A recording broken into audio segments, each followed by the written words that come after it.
With Jimmy Stewart, he's like, well, that's a pleasurable sensation. Oh yeah, same level of shade. Then I get home and I realize I don't have my keys, so I just break my knob. I thought about it, admittedly, but I was like, fuck it. At this point in the game, I'm not even bothered.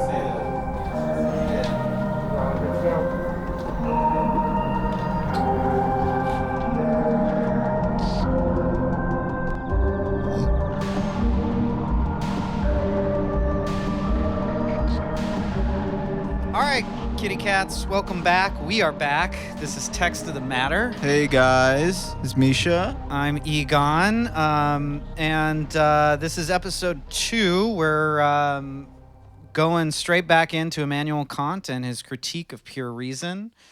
This time we're dealing with the Transcendental Analytic. Yeah, and that's a hard concept. What really could a transcendental analytic mean, right? Yeah, it's a mouthful, right? Yeah. A critique of pure reason? What's this? Oh, just some book. It's pretty cool. The possibility of apodictic principles? What's that? Well, I mean, he's using the word oddly here because he wants to prove an a priori body of synthetic knowledge is exhibited in the general doctrine of motion. Because he wants to prove an a priori You body mean of synthetic knowledge is exhibited in the general doctrine of motion. But of course, he takes it as a given that universality and necessity can't be reached by empirical processes. That the a priori is not part of the It's really important that we go back. I think so. Yeah. Well, and that said, if this is your first time with us, perhaps it's time for you to go back. Our last episode, episode 1, as well as our supplemental episode on Immanuel Kant's categories, are pretty fundamental, I would say, for this episode. At the beginning of the Critique of Pure Reason, he basically sets out the foundation for his epistemology and kind of defines a lot of the terms we'll be using, which we'll obviously go over as we're doing this episode. As we're hitting it. But there's an accruing quality to Kant where he is layering concept upon concept, rule upon rule, and he's really making, as we referenced in the first episode, a sort of architectonic structure, right? Yes. So the Transcendental Analytic, it has a specific meaning.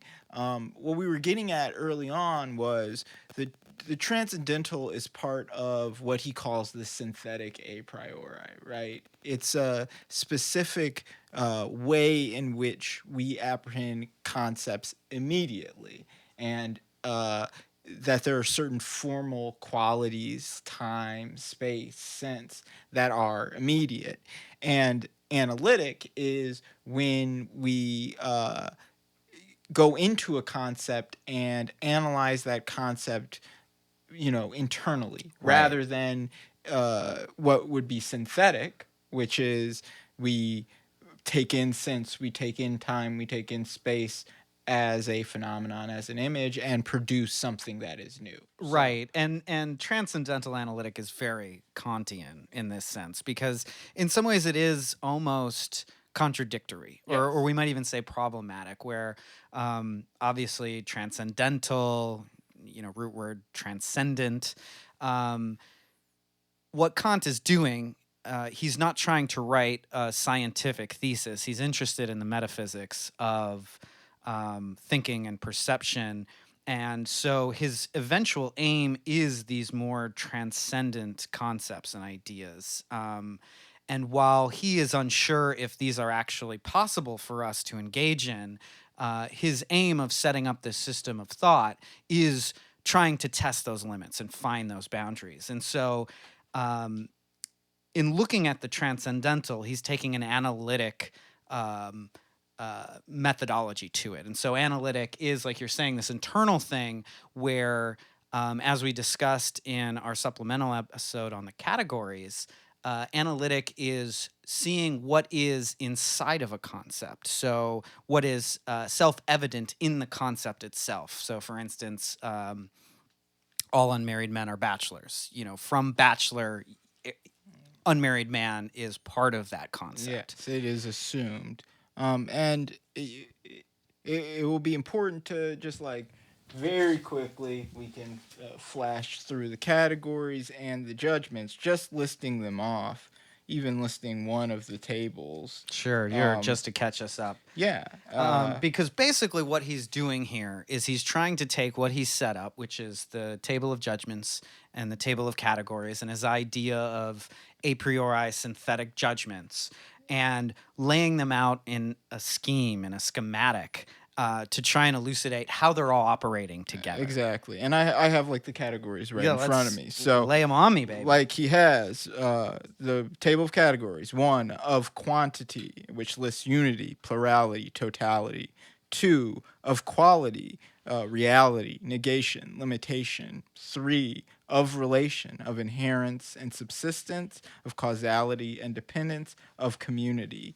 And then modality, possibility, impossibility, existence, non-existence, necessity, contingency. So there's a lot of complex words in there that we went over in that episode. But what is important is that here, now he is going inside of these concepts and he's showing you how they function. And then all of the kind of conceptual relationships, rules, principles, postulates, if you want an interesting word, that he finds necessary to their functioning in our consciousness. Exactly. And so he begins this section of the book with the first chapter is on the schematization. On the schematization of the pure concepts of understanding. God damn you, Kant. And yeah, he's got a lot of words that are hard to say. But to kind of bring us, into this room, into our to settle into the conversation we're about to have, I wanted to highlight this quote because it's Kant at his most flowery, and I always like picking up on these moments because you can tell he's operating outside of his just logical formula. But he introduces the schematization by saying the schematism regarding appearances, so the stimuli we're taking in as intuitions, and their mere form is a secret art residing in the depths of the human soul, an art whose true stratagems we shall hardly ever divine from nature and lay before ourselves. I noticed this as well, and I'm really glad you pulled out this quote. But he, it's one of these rare moments where he indulges prose, whereas normally there's a sort of indifference, taking on of a scientific position, a if you will. coldness, right? Yeah.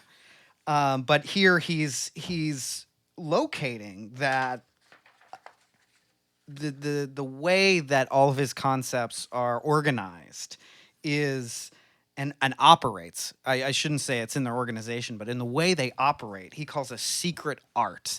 And the secret art that he's referring to, of course, is our perception. It's how we make sense of where we are, what we're doing, and how we're interacting in the world. Yeah. So you can imagine a basic kind of functioning, right? Like we have a category as he listed them, and these categories are a priori; they are immediate. But at the same time, we have intuition. We sense. We have this external world, and we see all of these things around us. And what the schema, as he's describing there, this secret function, this immediate function, relates these two things together, right? You have your category on the one hand that takes what it is that you see or that you perceive, because it includes all of the senses, and it relates it specifically to one of those categories. So as we saw, something that is plural, right? Mm-hmm. It might be multiple different phenomena or images that would be categorized, schematized into a specific category by this function, by this deep function. But right. That's essentially the way that he is trying to define the schema. Right, and because to sort of place Kant in his milieu or whatever, he's very interested in the marriage between empirical thought, which is what we see and experience, and rational thought in in this kind of critical thinking, this rational thought, and he's very curious in how these two are operating together. He is not of the mind like a lot of his contemporaries that it is one or the other, but these two things are actually dependent on one another. Yeah.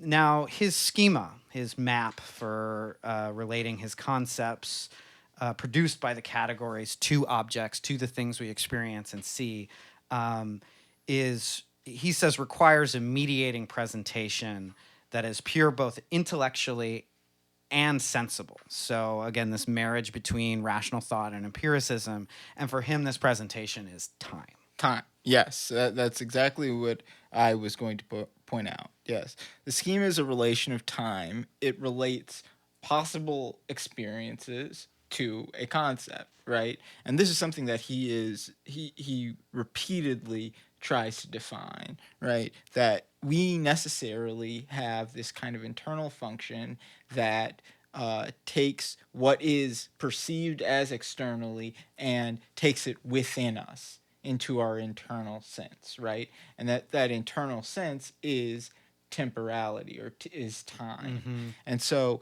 the schema is this necessary function that we have to take what is outside and make it internal, right? And by making it internal, then making it open to conceptualization, because now it is part of us as a subject. There's kind of a complex series that he presents with the schema.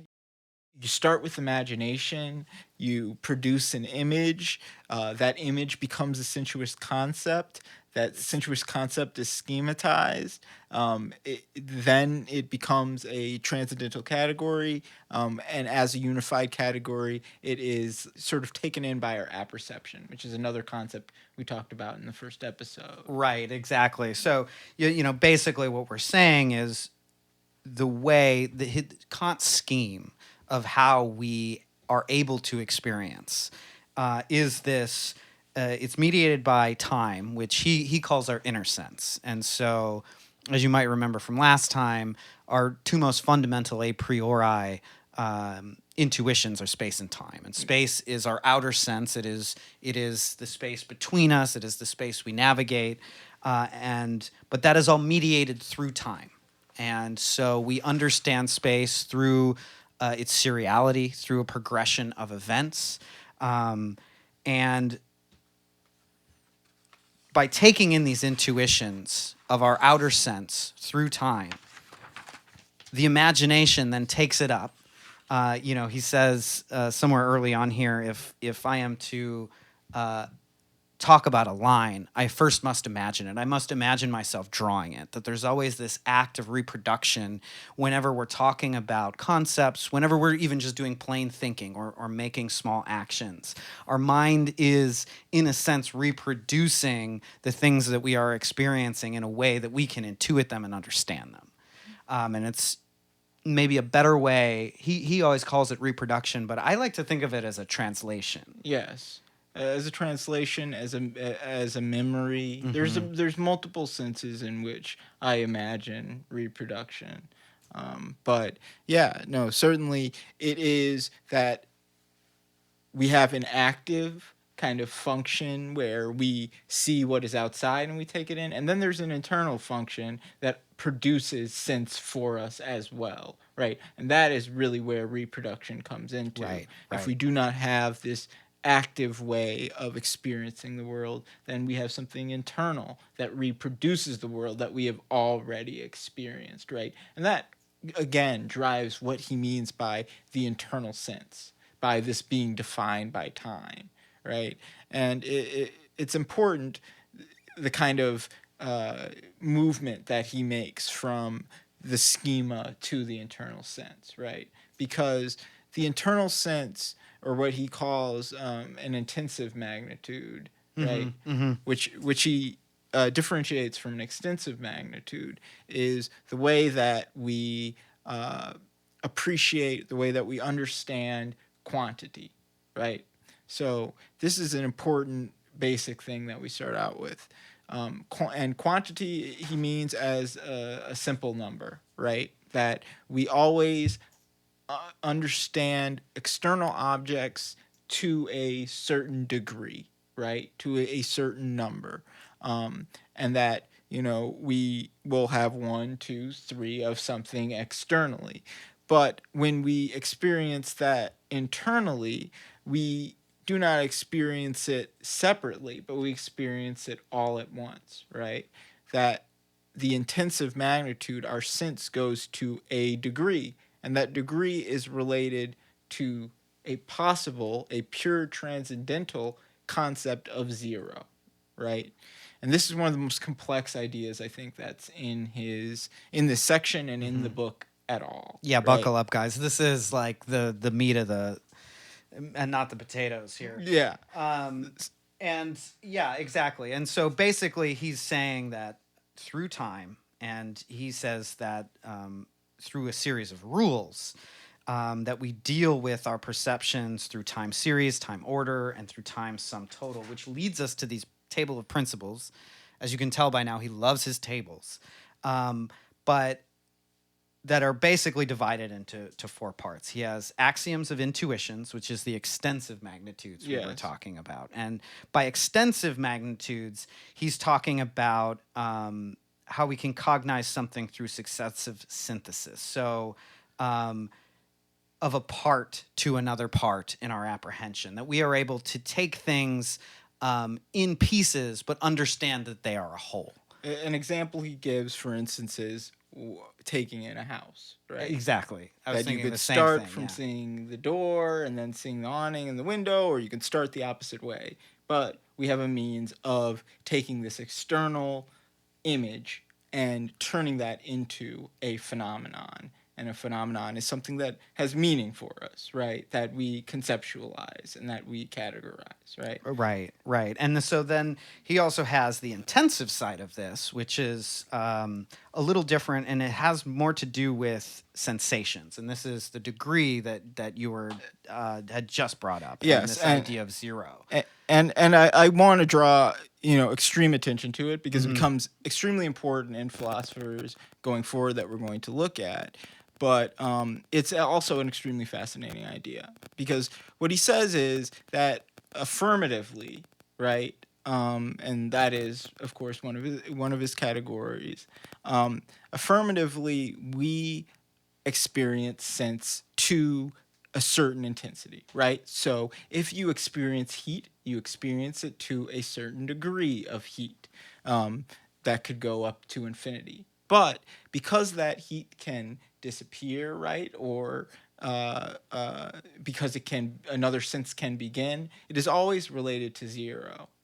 But as we sense, because we are sensing numerous different phenomena, we never actually experience that zero, Right. that degree zero. So we have this concept of the negative, of an absence of sense, right, internally.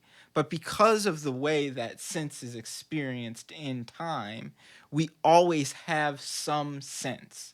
There is always like this surface, this flow of senses that we take in subjectively. And therefore, this degree zero isn't something that we can actually experience. But nonetheless, we have to think of it in that relationship because without it, there would be no appearance and absence of things. There would be no way for us to separate one thing from another in a time serially, creating a point A to a point B. Right. Or a point B to a point A. And, yes. And so with these two thoughts, I think what's important to recognize is he calls them extensive versus the intensive. So extensive, that was the idea of the house. That's something outside of us. Yes. It's external. And the intensive is something internal. It's, when he talks about sensations, he uses heat as an example. Heat is something you feel inside yourself. When I see a house, I don't feel the house inside of myself. Yeah. And so he's trying to make this distinction here that we have certain principles of how we are taking in the world. And sometimes it's an external way where we are able to identify, say, a band playing. And I can see that there's 4 people on a stage and I know they're all a band. And it doesn't matter if I start with the drummer, start with the lead singer or whatever. I understand that they're a band. But there's also the sensations that when they start playing, it's very loud, and it's actually engaging with my internal understanding. So I can feel the bass, right? And to our everyday existence, I can say, oh, there was no sound, and now there's sound, and I can feel it in my chest. Yes. But where in actuality there is always sound, it's just not triggering my my intuition in such a way where I'm registering it as resonating in my body. Yes. And there's a reason why he's using extensive and intensive rather than internal and external, right? Because intensive, it doesn't just mean it's inside of me. It means it's inside of me to a certain extent. Yes. To a Yes. power. And extensive, degree, yeah. yes, to a degree. And extensive doesn't just mean it's outside of me, but that it's outside of me and it takes up a certain range of space, right? Yes. So that there's a way that he integrates both the concepts of these a priori aesthetic conditions as they are time and space, and integrates them into what it is the faculties that we are using and how they process the concepts. Right. So these first two principles of pure understanding, which pure understanding is how we are able to experience the world, he calls them mathematical. So these, we're talking about duration, we're talking about intensity, but then there's another side of his table that he calls dynamic. And so he calls them the analogy of experience, and he eventually brings some postulates of empirical thought. So we have these really kind of like mathematical, mechanistic ways that he's looking at how we are able to experience, how we are able to understand experience, I guess. Yes, they're immediately functional, and there is no mediate. That's a big thing that defines the dynamic for him, which is that it is mediated by something. It indirectly affects a concept. Whereas the mathematical, it is immediately affecting the concept. And so he says, basically, he writes that that these principles are basically given through three modes of time. And these he calls the analogies of experience. And so he's using this grammatical tool to try and describe how we experience the world. And he says we do this through permanence, which is not in the sense of something lasting forever, but that, I may know Misha for 90 years, and I will always know him as Misha, even if he's an old man or has a broken leg or something like that. Through succession, which is kind of a serial way of looking at time, and through simultaneity, that we exist in a same moment of time altogether, and not, that somehow time is separate from each other when I'm talking to you versus talking to someone else. Yes. Right? And there's something very fascinating about the way that he uses these, because there is an intention in the way that he uses these concepts, because they are to describe one larger concept, which is cause and effect. Right. And in the way that he describes permanence, it is both, as you described, like I will be the same person conceptually to you, despite all of these transformations, but also that there is a permanence to the fact that we will be sensing from life to death. Now, interestingly, that's what he doesn't include. The subject is just its sense. There is no before or after that, right? And that will be something important to note as we go on. But that these are basically the kind of modal relationships that time and sensibility can always have within us internally. And that this is the way that we can understand how things relate to each other causally, that they succeed each other, that they coexist with each other. Yeah, and like a kind of a great way of describing that just occurred to me, because like Kant is in this time where he's like contending metaphysically with the fact that Newton has just like broken the world. He's like, oh, I've discovered gravity. I'm like figuring out how light works, and everyone's mind is kind of blown. But in the same way, you can think of permanence as in like water, right? Like water has three states. It has, it can be a vapor, it can be a liquid, it can be ice, it can be a solid, and we recognize it all as water. Yes. And so this is what he's referring to basically, is that we have this mode of intuition that we can recognize that even though something's state is changing, that it itself is not fundamentally. And this is of course very important for cause and effect, right? That we can see the through line when something does undergo a change, that its origin and where it ends up is still the same object. And so you can start making claims of cause and effect. Yeah, and really, what's interesting is that he is, despite the fact that something like Newtonian physics is being born, right? We, at the same time, we see him producing a entirely new description of cause and effect. Because, ostensibly, the scientific form of cause and effect is delineating a single object and how it relates to another object, how that force expresses itself on the next object.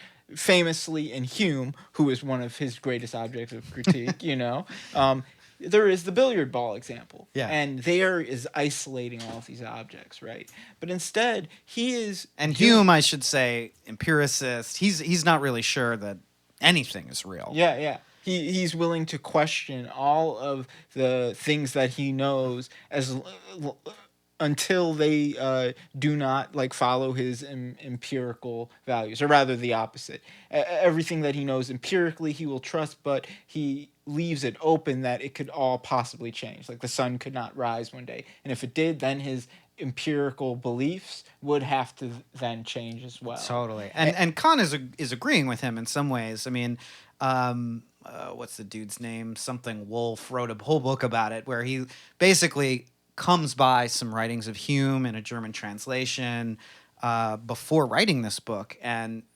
he kind of has to give it to Hume. He's like, well, he's right.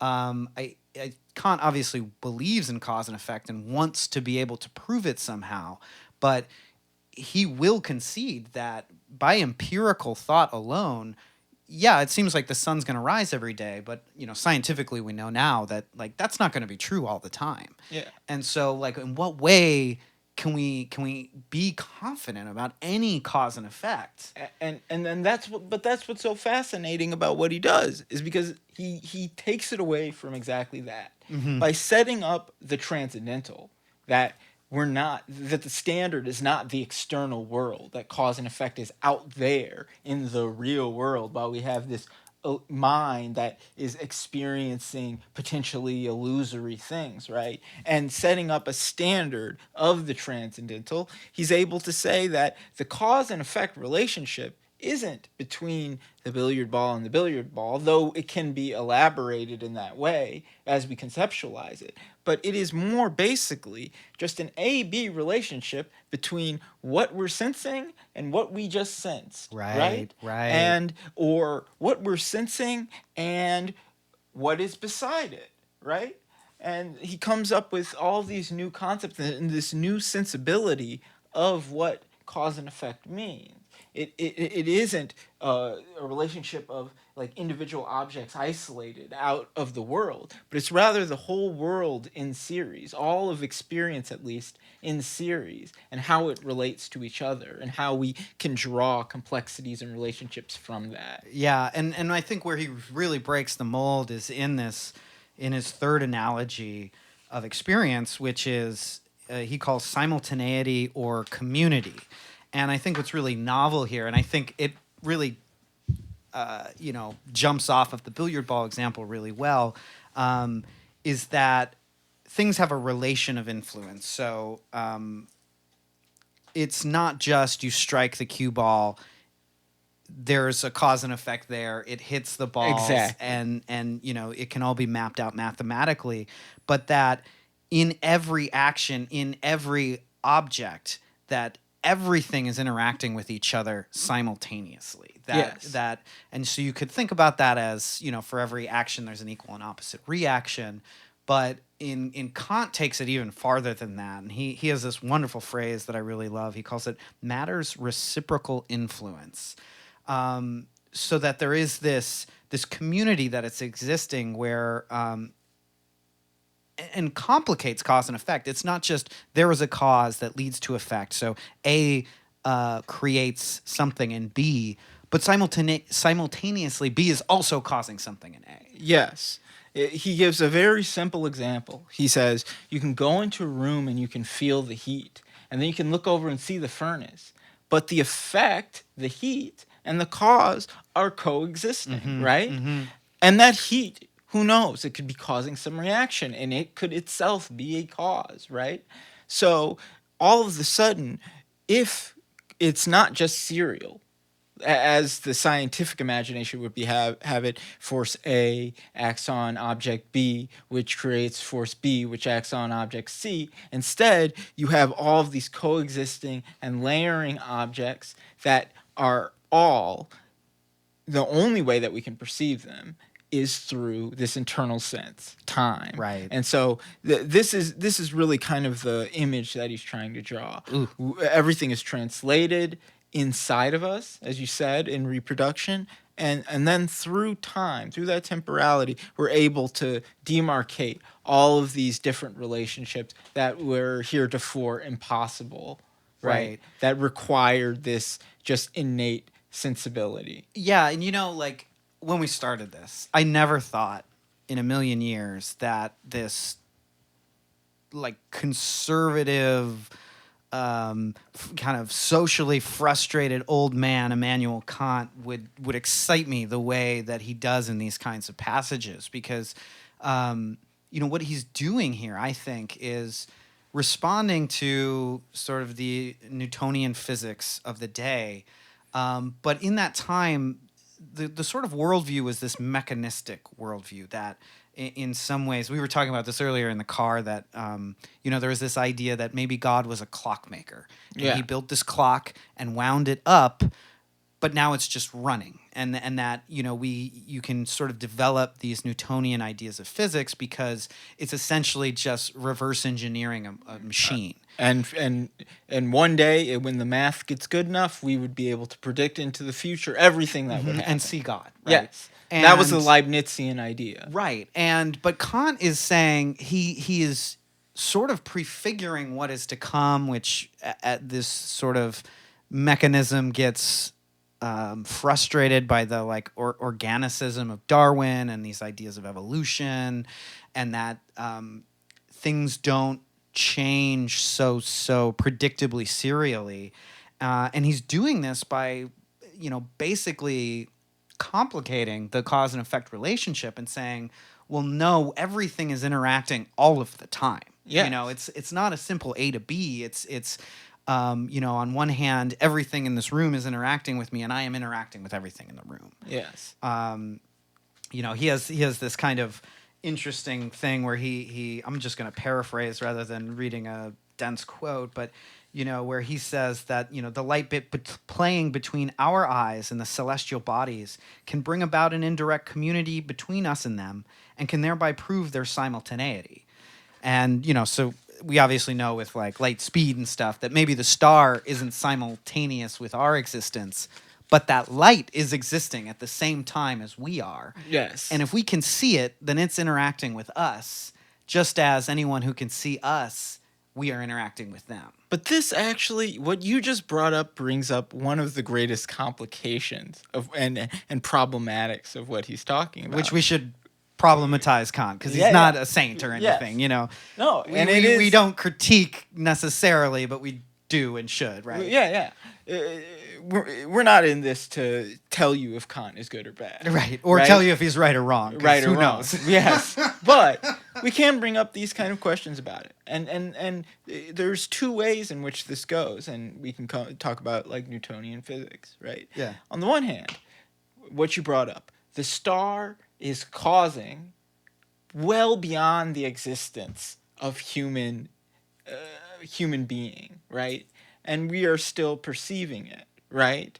But it also works the opposite way, that we can work with a system of mathematics, right? And we can predict the behavior of that star way out there without ever actually seeing its function. And we can create a scientific axiom.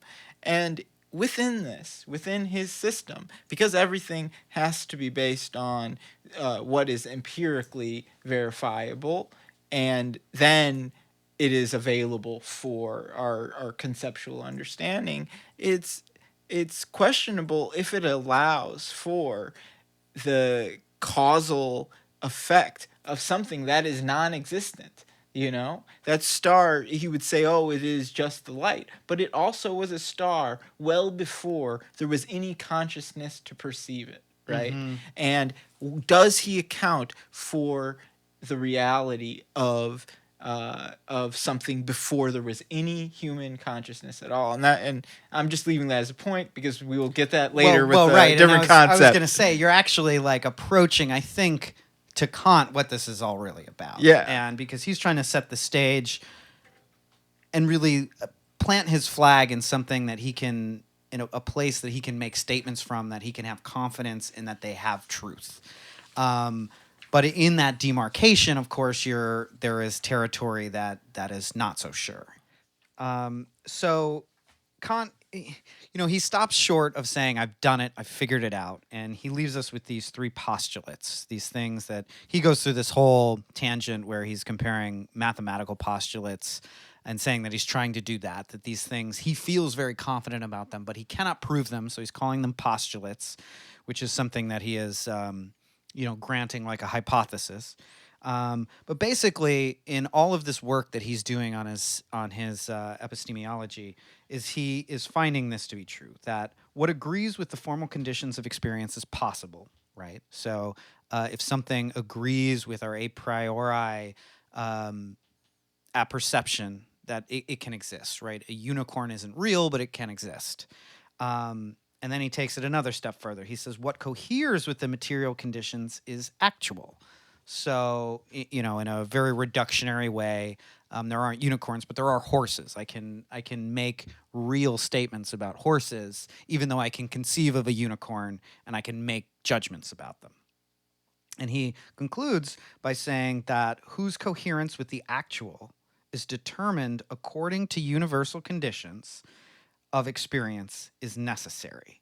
And so at this point, he's trying to kind of tie a nice bow around this in saying that, our a priori understanding is the conditions of experience and is necessary for us to make any kind of true judgments about anything, even if they're just conceivable judgments, right?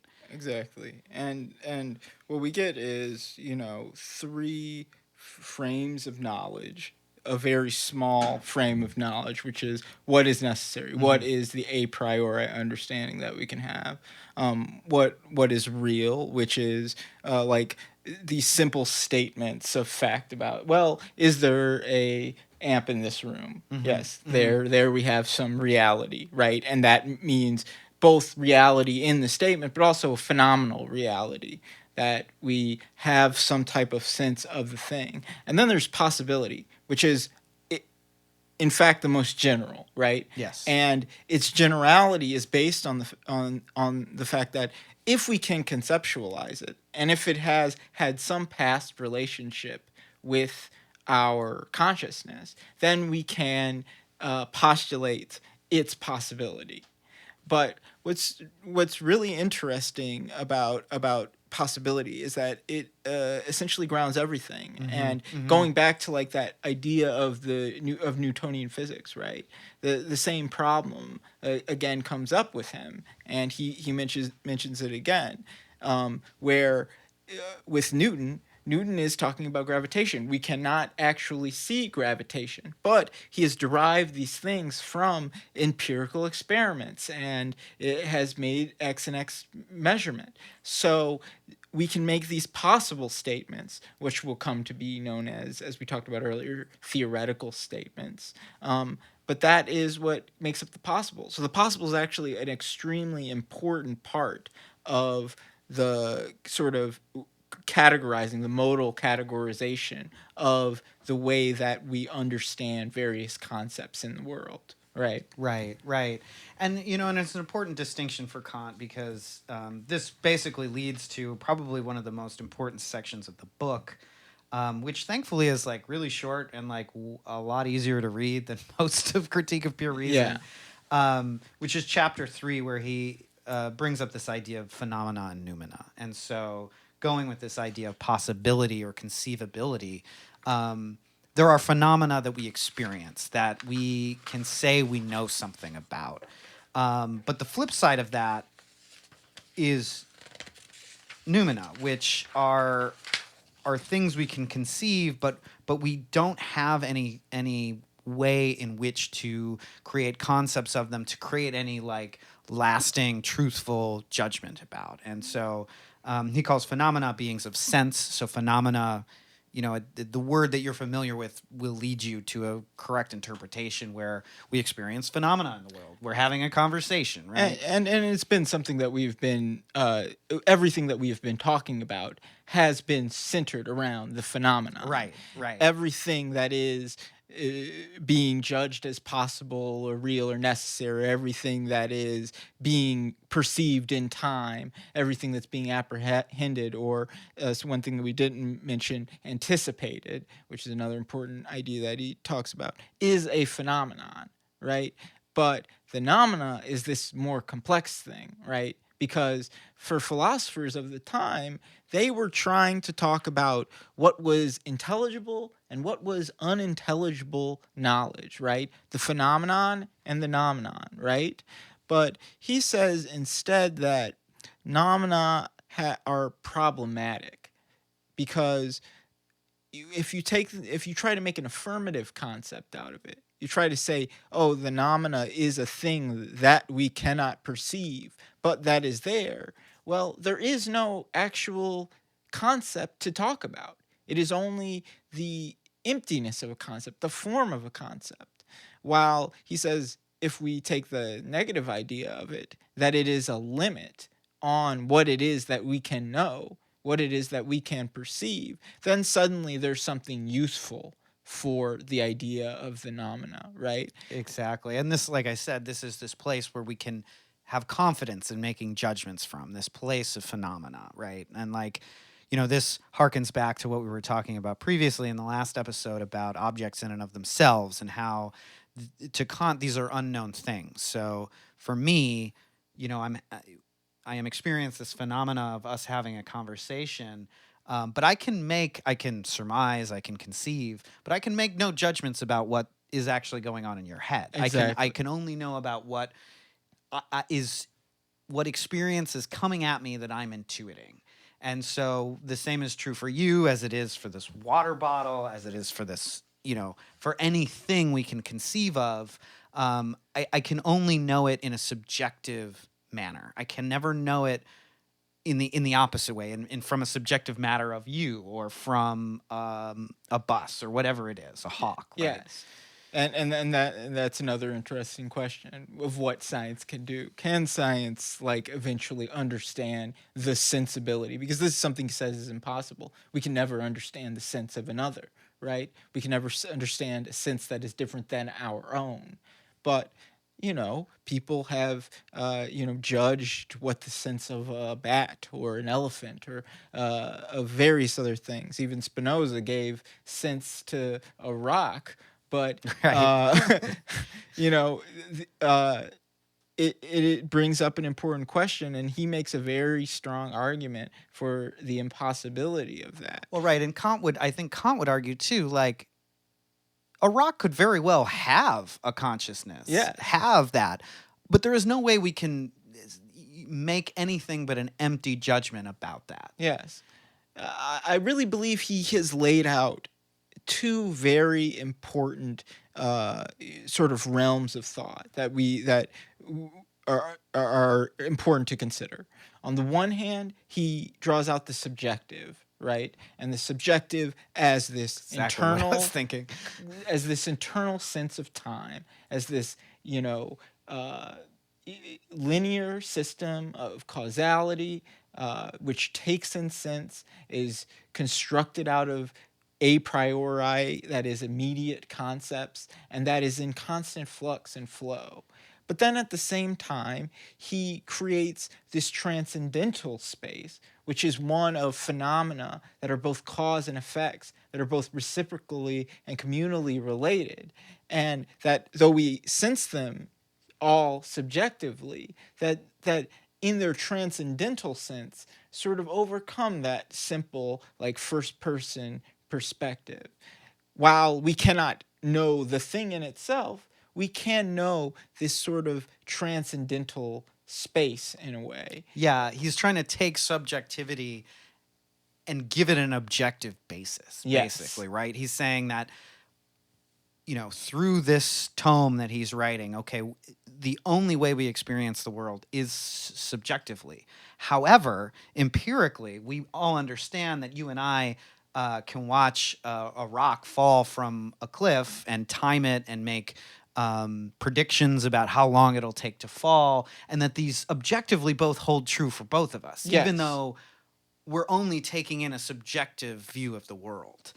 And I think for Kant, it's one of the reasons he's kind of like why we're starting with this book and why he's important, because he's sort of predicting the subjectivity and sort of affirming the subjectivity of the bourgeois subject of Yes. bourgeois social relations on one hand, and the atomization of capitalism and this sort of reliance on subjectivity on one hand, but with the other hand also sort of laying the groundwork for Simone de Beauvoir's The Second Sex and the subjective-objective relationship of social relations, and that's starting to break down where, he sort of gives the way for everyone's personal subjectivity to have an equal value. Well, it's almost as if you stretch subjectivity over the entire world, right? And you have this indifferent sort of cold perspective on it where it is entirely formalized, turned into rules and systems, and the human is removed from it. There's even a note in there where Kant says about someone who's he's communicating with about his book, that Rosencrantz, the name of the guy, suggested I put man here, but that was impossible, right? So once he removes the human and he stretches subjectivity over everything, then suddenly you get something that's very different looking than a human subject. Yes. The subject is something that's far more wide-ranging and far more complete and a greater transcendental knowledge than any individual would be, right? This is describing something that collectively is much greater than any unitary individual. Well, and that's why he's harking so much on this transcendental idea, right? Because, Yes. Obviously for Kant, who is this very conservative Lutheran, if I recall correctly, I think his father maybe was a Lutheran pastor, but a very religious person nonetheless. Obviously he's interested about these more sacred, godlike questions, but the transcendental also applies to the oneness of humanity, of society, of humans, and how do you create unity out of something that is inherently singular, right? Yes. And that is his charge here. That's what he's trying to figure out. He's taking the skepticism of Hume and using it to self-critique everything he says, which is why he's like, I can't say, man here or spirit here, because I can't back that claim up. Yeah, and it's fascinating because on the one hand, it has a self-deprecating quality to it, a self-doubt that he's willing to challenge. But ultimately, what he's trying to build, in your reference to what it potentiates, he has a sort of colonizing effect, as I've heard you describe it before. He's creating this giant monument of philosophy that will first experience this explosion, right, in trying to replicate it and build upon it, and then will be torn down by the critique, by all of the human qualities that complicate a philosophy without humanity. And I actually think that really it gets to the importance of the Amphiboly, Yes. which is this last Amphiboly, thing. for all y'all, just means ambiguity. Yeah. It's the weirdest word, and Yeah. Screws me up every time I Yeah. see it. But it's ambiguity of concepts of reflection is basically what he's saying. But he's used this Amphiboly word. Yes, and reflection in his usage is simply something talking about the conditions of a concept rather than talking about the concept itself. So when you reflect upon a concept, you are trying to look at what conditions created that concept, either the understanding or sense, right? And so he quickly sets up again 4 categories or 4 groupings, Right. and each with 2 sides, right? He says, in my book it is identity and difference, and yours it says sameness and difference, agreement and opposition, or agreement and conflict, the internal and external, for you the intrinsic and extrinsic, and for both of us matter and form, which she also says the determinable and the determination. And now these are specifically Leibnizian concepts, right? That Leibniz used to talk about the world as if we could actually talk about objects directly. But here, what he's trying to do is show that every concept necessarily is pushed towards either our intuition and the kind of particularity of our empirical consciousness, or it's pushed towards our understanding and the kind of generality that produces. For instance, in identity and difference, he relates identity with the general and difference with the plural, or the singular. With agreement and opposition, he relates them to the affirmative and the negative. And Right. again, as we talked about the negative earlier, the negative does not exist at all in his description of phenomena. It is only an empty concept. Right, because zero is lack. Yeah. It's this idea of nothing is nothing something, but for Kant, nothing is a void, and A he's not vacuum. sure if a void can even exist. Yes. And it certainly can't exist for our perceptions because we can't perceive nothing. Yes, and you're getting to the important last point that he makes. The internal and external, he talks about relations and the monad, right? So the monad is a particularly Leibnizian concept of where he said, when you talk about a thing, you can talk about what is inside that thing, or you can talk about the whole of the thing. That monad was that way in which a thing is self-contained, Right. where we put limits on it and say that is a thing, that is a book, that is a guitar, that is a mic, etc. And Leibniz is fascinating in this too, because he's not just content to say that, so I am a monad, right? But that I also am made of monads. Yes. And this is where Leibniz, if we ever do an episode on him, will get really fascinating, because it's this again, these antinomies that we'll get to later in Kant, where both things are true but yet contradict each other, right? Yeah, but all those monads are in relation, right? And that's what the internality is, right? Yes, yeah. So we have the monads inside of us that make the greater monad, the relations of monads that make the greater monad. And then in You matter, gotta love the sexy term he chose, Oh. monad. monads, yeah. And then monads for you, baby. and then there is matter and form, or determinable and the determination. And he makes a specific point here. For Leibniz always believed that matter came before form. All of these things are a relationship. All these distinctions are a relationship between content and form, or matter and form. But Kant says, in the case of matter, actual matter form, or the determinable and its determination, form necessarily must come before matter, because the a priori, right? Those synthetic a priori concepts, those things that determine everything we sense, must come before the sense, so that we can sense at all, so that we can make sense of it at all. Exactly. So if you're looking at this from the subjective point of view, the form of your a priori pure knowledge is what is determining how matter appears to us. And so, basically, he's trying to create a necessity here that, in an almost kind of circular logic, that the empirical, that objects must be real, because otherwise we wouldn't have the ability to see anything. We wouldn't have these forms to conceive of them. Yes. And I think that there's also another level to that, that he is also trying to say generally with the analytic of the transcendental, that all of this is positive, that all of this is something, that all of our consciousness Totally. is full, it is of time, it is of complex modality, it is, filled with different rules and specificities and complications, right?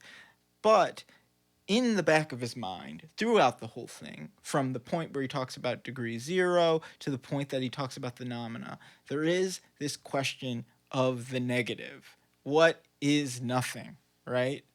And at the very end, he tries to speak about this. It is in his notes on the Amphiboly. And he has a little table, a table showing the division of the concept of nothing. The corresponding division of the concept of nothing, of something follows by itself, would have to be arranged as follows. And he says nothing, comma, as one, empty concept without an object. 2, empty object of a concept. 3, empty intuition without an object. 4, empty object without a concept, right? So it's still formal, but here he begins to conceptualize what would negativity be? What would the relationships of nothing be outside of what we have gone through, the analytic of what is real, the analytic of what is true. And now we're getting into the problematic, Right. What he's talked about noumena. And this is the true synthetic work that he's doing, if you think about it, because, right, we did this whole analytic of transcendental analytic, but nothing is not encapsulated by anything. And so he is mediating these analytic judgments with this third concept of nothingness and trying to elucidate, to tease out some kind of stable ground to stand upon. And as we'll see in the next episode, when we get to the Transcendental Dialectic, this is where Kant starts to change metaphysics. This is when he maybe comes closest to his goal of how do we divine things we don't have concepts for? How do we divine things we don't have intuitions for? Is it even possible? Is metaphysics possible at all? And in a funny way, he starts by talking about nothing. Yeah. But in this really strong way, and I feel like nothing has this strong poetic feeling to it as well, Yes. right? Where it has a resonance in a weird way that makes this contradiction very interesting. Well, right? What's so interesting about him defining noumena, that which we cannot conceptualize, that which is the limit of all that is real, right? And going into nothing as part of the dialectic is where the kind of romance comes into him. And so he's defining it as the problematical and it as the difficult, as the thing that where when we even read it, we're going to see the most holes and questions and about the actual truth value of what he says. But at the same time, it is the first time where in philosophy people are speaking about concepts like will, like you can probably think of another, nothing, of course. Yeah, various. He always extremely mentions God, freedom, God. Yes, Yeah, like these major concepts, and it feel like it is grounded by something more than opinion, whim, some type of or theologically grounded, right? It feels like it's built on something that's more substantive. Right. And this is why we're starting here with Critique of Pure Reason, because I think, and maybe you disagree, maybe you'd agree, but, you know, as hard as this book can be to read and as dense as it is, I think Kant is kind of the first time in philosophy where you don't feel like you're in the territory of the ancient Greeks, where it's like there's a lot of good ideas, right? Like even the ancient Greeks had conceived of atoms. But there's this kind of naivete or like clumsiness to everything. And this is what Kant's doing. He's like cleaning house. He's trying to build a system, a foundation. And he doesn't even know if it's possible, but in which we can talk about nothing, that we can talk about freedom. Do we have freedom? Yes. And I think Kant believes he does, but Kant also believes in God, and he's not sure how to deal with that either. So, so this is what he does. He creates this system that acknowledges that any determination we can make is filtered through our a priori conditions of how we're even able to experience at all. Yeah. And that there are things, phenomena that we can know through our senses, and that there are things, nomina, that we can conceive of, that are beings of understanding, but that are always outside of us. Yes. And though we were not able to speak about it directly, you know, that even the idea of ourselves is reliant on phenomena, that anything that is internal to us, that is a conceptual form of us, that we established in that first episode, right?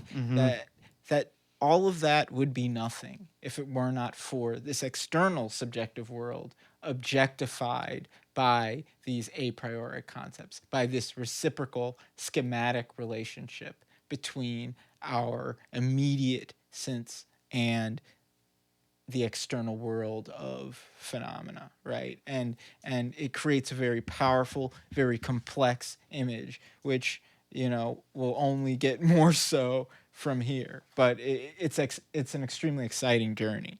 Extremely. And, you know, we thank you all for holding on with us. I know this is a lot of dense material to get through, but we're at that point where, you know, we're getting out of the prairie and things are about to get majestic. Yes, so, yeah, absolutely. Next time we're going to be talking about the Transcendental Dialectic, and even the most novice scholar of philosophy will know that this is going to have wide-ranging ramifications.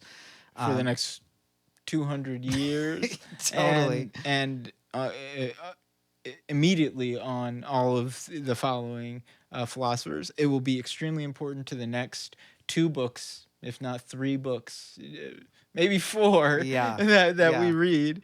And it will be the first time where you really start to see why all the work that Kant puts into these details, why it pays off. Right. And why we're starting with like the most hardest philosophical book we could choose.